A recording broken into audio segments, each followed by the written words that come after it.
আজকে আমি 3টি রেসিপি দেখাবো শর্টকাটে আপনারা কিভাবে বাসায় তৈরি করতে পারবেন এগুলোই আপনাদেরকে দেখাবো। তো হ্যালো এভরিওয়ান, সবাই কেমন আছেন? আশা করি অনেক অনেক ভালো আছেন। আমিও আপনাদের দোয়ায় অনেক ভালো আছি। তো হচ্ছে প্রথমে আমি চিকেন কারি কাবাব নিয়ে চলে এসেছি। তো এখানে হচ্ছে চিকেনটাকে নিয়ে আমি হলুদের গুঁড়া, মরিচের গুঁড়া, আদা রসুন বাটা যা আছে মশলাপাতি দিয়ে আমি মেখে আধা ঘন্টা রেখে দিয়েছি। রাখার পর হচ্ছে আমি কাঠির ভিতরে একটা একটা করে দেখতে পারতেছেন কত সুন্দর করে একটা একটা করে গেঁথে নিচ্ছি। তো এখানে মুরগির কালারটা দেখেন, উফ, আমার কাছে এত ভাল লাগছে। কালারটা অনেক অনেক সুন্দর আসছে। তো কালারটা দেখতে এত সুন্দর হচ্ছে আর খেতে কত মজা হয়। তো এখানে একটা একটা করে প্লেটে আমি সাজিয়ে নিচ্ছি, একটা একটা করে সাজিয়ে নিচ্ছি। সাজিয়ে নেওয়ার পর আরও সুন্দর দেখা যাচ্ছে, প্লেটের মধ্যে রাখার পর আরও সুন্দর লাগতেছে। তো হচ্ছে একটা একটা করে আমি এখানে সব কিছু গেঁথে তারপর রেডি করে নিচ্ছি। এগুলাকে এখন আমি কি করব, তেলে ভাজবো। তো আপনারা ওইভাবে ট্রাই করবেন, অনেক অনেক মজা হয়। আমরাও খেয়ে দেখেছিলাম, অনেক মজা হয়েছে। তো এখানে আমি হচ্ছে একটা একটা করে হচ্ছে তেলে ভেজে নিব। ভেজে নেওয়ার পর নামিয়ে নিব। আর এটা হচ্ছে আপনারা চুলাটাকে অনেক কমিয়ে ভাজতে হবে, বেশি বাড়ায় ভাজলে পুড়ে যাবে। হচ্ছে ভাজা শেষে আমি এটাকে নামিয়ে নিচ্ছি। নামিয়ে নেওয়ার পর হচ্ছে আপনাদেরকে দেখাইছি, মানে কালারটা অনেক সুন্দর আসছে আর খেতেও অনেক মজা হয়েছে। এইভাবে শর্টকাটের ভিতরে আপনারা কাঠি কাবাব বানিয়ে দেখবেন, অনেক মজা হয় আর খেতেও অনেক ভালো লাগে।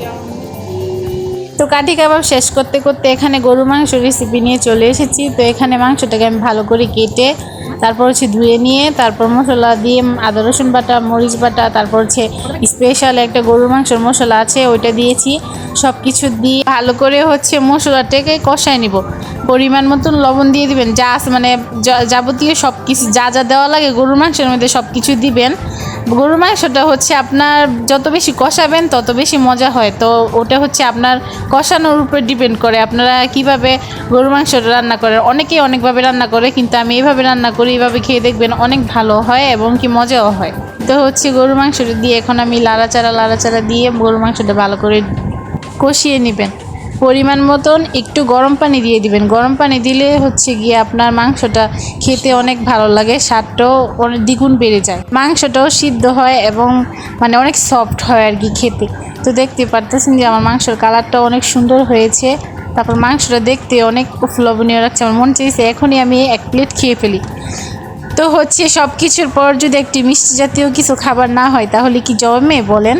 তো এই জন্যই আমি একটা লাচ্ছা সেমাই নিয়ে চলে এসেছি। এটা শর্টকাটের ভিতরে আপনারা রান্না করে নেবেন।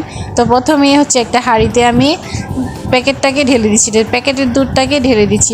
ঢেলে তারপর হচ্ছে আমি দুধটাকে অনেক ঘন করে নিব। ঘন করে নেওয়ার পর বাটিতে ঢেলে দেবো। বাটিতে ঢেলে পর ঠান্ডা করার পর হচ্ছে অনেকে গরম পছন্দ করেন, আবার অনেকে ঠান্ডা পছন্দ করেন। আমার কাছে ঠান্ডাটাই অনেক ভালো লাগে। তো ঠান্ডা করে আমি দুধটাকে দিয়ে সেমাইটা দিয়ে দিচ্ছি।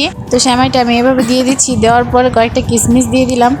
তো কার কীভাবে ভালো লাগে জানি না, কিন্তু আমার কাছে এইভাবেই ভালো লাগে। তো 3টা রেসিপি দিয়ে দিলাম। কার কোনটা ভালো লাগছে প্লিজ কমেন্ট করে জানাবেন আর চ্যানেলটাকে সাবস্ক্রাইব করে দিবেন। সবাই ভালো থাকবেন, সুস্থ থাকবেন। আল্লাহ হাফেজ।